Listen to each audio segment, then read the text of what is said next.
Bonjour à tous et bienvenue dans ce nouveau dossier du Fortress Club. Dans cette édition, je fais le point sur Moderna et Valneva, deux entreprises qui font l'actualité en raison de leur vaccin ou potentiel vaccin, afin de savoir s'il est trop tard ou pas pour investir sur ces deux valeurs.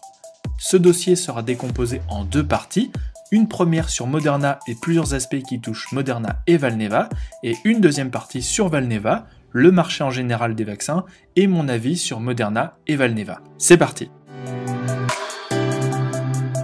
Alors Moderna en bref. Moderna, c'est une société de biotechnologie spécialisée dans la recherche et le développement de produits thérapeutiques et de vaccins destinés au traitement des maladies infectieuses, auto-immunes ou cardiovasculaires. La technologie phare de l'entreprise consiste à utiliser un ARN messager pour déclencher les processus naturels du corps et induire la production de protéines à l'intérieur même des cellules humaines. Cette approche pourrait potentiellement, si on la maîtrise, produire des protéines thérapeutiques in vivo pour traiter un large éventail de maladies dont certaines sont orphelines ou sans traitement efficace. C'est ici que réside l'immense potentiel de Moderna au-delà de son vaccin contre le Covid. En 2021, l'immense majorité des revenus du groupe, 94%, proviennent de son vaccin contre le Covid. Le reste provient de subventions du gouvernement américain dans le cadre de son vaccin contre le Covid pour près de 5%, et le reste, moins de 1%, provient d'autres collaborations. Sur le dernier trimestre, le T2 2021, le groupe a réalisé 50% de son chiffre d'affaires aux US et 50% dans le reste du monde.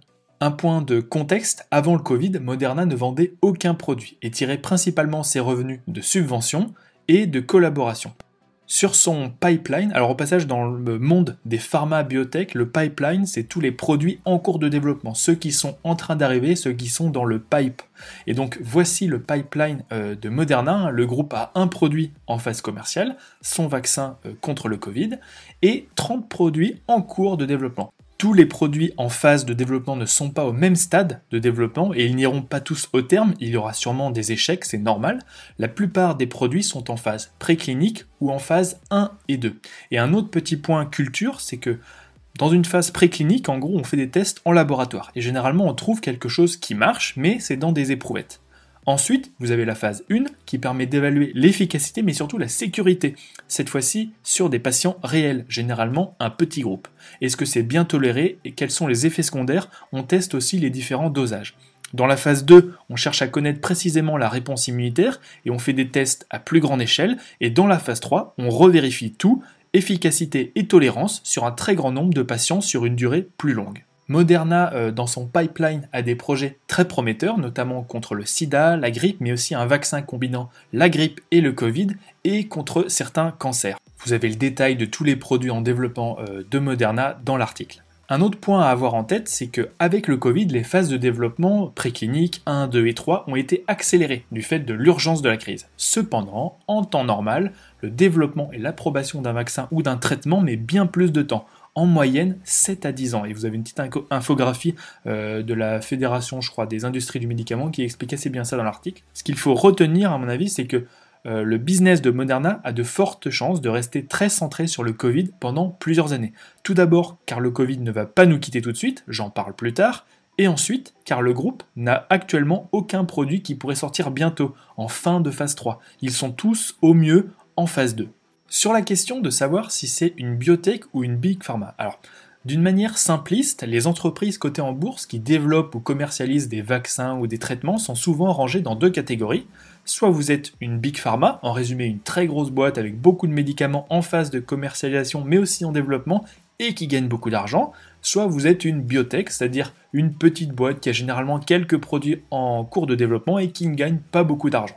Sur ce point, il y a une différence de taille entre les US et l'Europe. Les biotech américaines peuvent rapidement valoir des milliards, en Europe c'est souvent moins.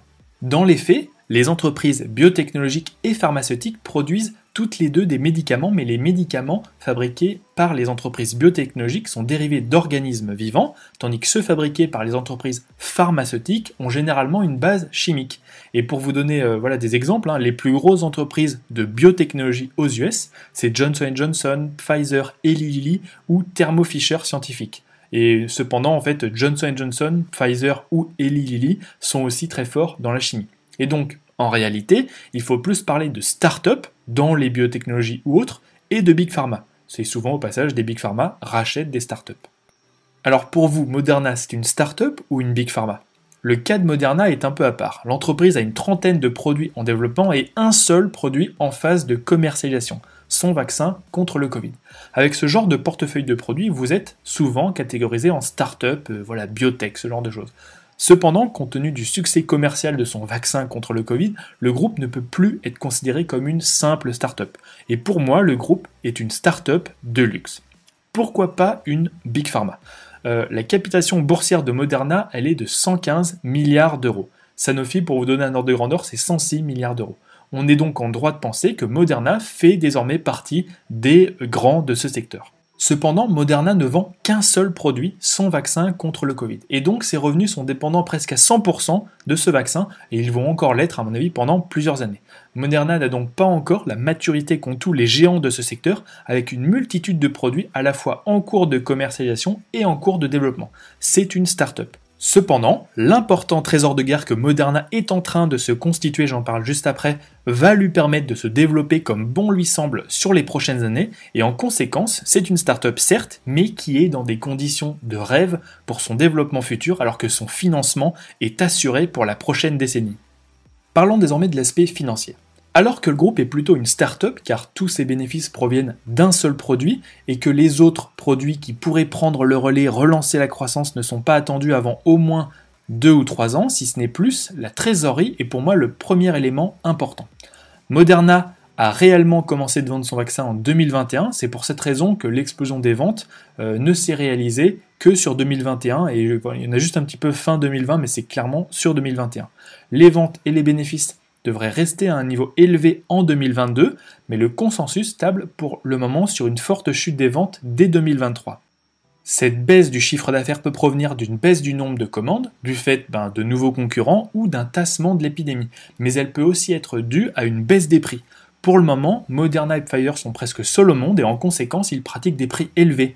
Cependant, rien ne dit que Moderna va arriver à maintenir ses prix à l'avenir si des concurrents moins chers arrivent sur le marché. Je vous ai mis dans le tableau un petit tableau dans l'article avec la marge nette actuellement qui pourrait être de 60% en 2021 et 50% en 2022. C'est tout simplement énorme. Et je vous ai mis un autre petit tableau, c'est les prix pratiqués par Moderna, toutes les compagnies pharmaceutiques auprès de la Commission européenne. Moderna vend ses vaccins 18 $, Pfizer 12 € et Sanofi ça fait 7,50 €, AstraZeneca 1,78 €. Vous voyez qu'il y a des différences de prix énormes et Moderna est ouvertement celui qui vend ses vaccins le plus cher. Malgré cette baisse attendue en 2023, le consensus estime que Moderna, qui a déjà une trésorerie de 12,2 milliards de dollars, pourrait d'ici 2023 accumuler une trésorerie de 33 milliards de dollars. C'est plutôt pas mal. En conséquence, déjà qu'avec 12,2 milliards de dollars, Moderna avait de quoi voir venir, avec plus de 30 milliards en banque, Moderna pourrait être la start-up la mieux financée du secteur. Avec cette trésorerie, elle va pouvoir financer toutes les recherches qu'elle veut, embaucher tous les chercheurs qu'elle veut, construire des usines et potentiellement faire des acquisitions si besoin. Dans ce contexte, la valorisation actuelle peut sembler basse sur 2021-2022, mais en fait elle reflète déjà le ralentissement attendu en 2023.